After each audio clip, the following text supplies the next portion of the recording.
Hi everyone, my name is Shital. Welcome back to my channel. In the last video, we created data model class and we also saw corresponding SQL table in the database. The default table naming convention of Django is Django application name underscore model class name. In today's video, I'll show you how to change the table's name. So let's go to model.py and make some change in student class. Class meta db table equal to I want my table name as capital student.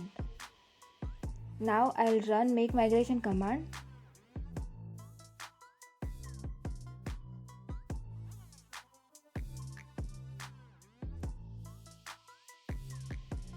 Then I'll run migration command.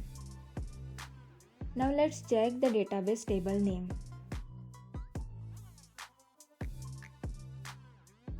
I'll load the latest SQLite database. And see, here is your table student. It doesn't have any prefix. Awesome. Now I'll run the project.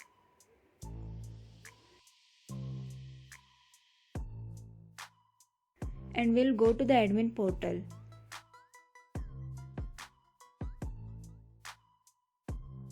Here you'll see the old name only, which is as same as class name. However, table name in database is different, which indicates in Django you will always refer to the model by its class name. In the next video, I'll show you how to display column name instead of student object in bracket number. This is not so user friendly. So we'll make few changes in the code and make this look better. See you in the next video.